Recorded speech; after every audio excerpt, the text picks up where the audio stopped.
अन्न सुरक्षा व मानके कायदा अंतर्गत कलम 46/4 प्रमाणे अपील करण्याचा व्यापाऱ्यांना संरक्षण देण्याचा हक्क अबाधित ठेवा. एबीसीडी असोसिएशनची जिल्हाधिकाऱ्यांकडे एबीसीडी असोसिएशन अध्यक्ष सुभाष कोटे यांच्या नेतृत्वात निवेदन.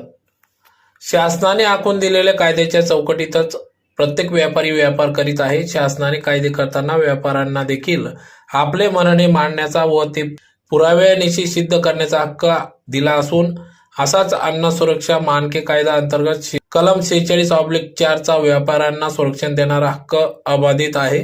एखाद्या आस्थापनेवरून खाद्यपदार्थाचा नमुना सॅम्पल घेतल्यास शासन मान्य प्रयोगशाळेत तो अप्रमाणित फेल झाल्यावर कलम 46/4 यानुसार पदासीन अधिकाऱ्यांनी संदर्भ केलेल्या प्रयोगशाळेत तपासणी करण्याचा व्यापाऱ्यांना तो हक्क आहे. संदर्भ प्रयोगशाळेचा अहवाल जोपर्यंत प्राप्त होत नाही तोपर्यंत सदर आस्थापना सील करण्याचा अधिकार कोणत्याही कायद्यात नाही.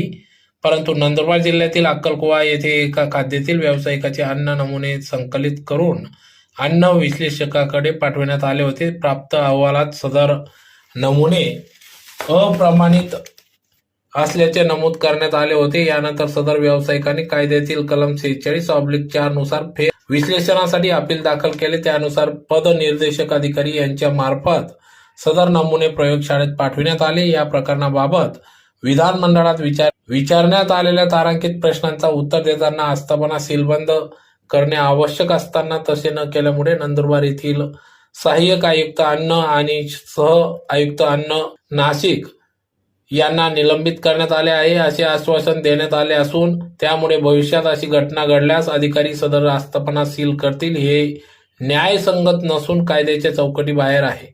तरी शासनाने या सर्व गोष्टींचा सारासार विचार करून अन्न सुरक्षा व मानके कायदा अंतर्गत 46/4 चा अपील करण्याचा व्यापाऱ्यांचा हक्क अबाधित ठेवावा अशी मागणी या ठिकाणी आज धुळे येथील association of business and commerce एबीसीडीचे अध्यक्ष सुभाष कोटे यांच्या नेतृत्वात जिल्हाधिकाऱ्यांना निवेदन देण्यात आले. निदर्शने करण्यात आली.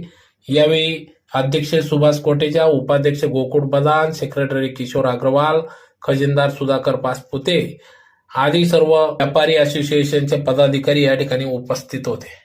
आमचा हक्क मिळालाच पाहिजे. आमचा हक्क मिळालाच पाहिजे. आमचा हक्क मिळालाच पाहिजे. कलम 46 प्रमाणे आमचा हक्क राहिलाच पाहिजे. कलम 46 प्रमाणे आमचा हक्क राहिलाच पाहिजे. कलम 46 प्रमाणे आमचा हक्क राहिलाच पाहिजे. कलम 46 प्रमाणे आमचा हक्क राहिलाच पाहिजे. कलम 46 प्रमाणे आमचा हक्क राहिलाच पाहिजे.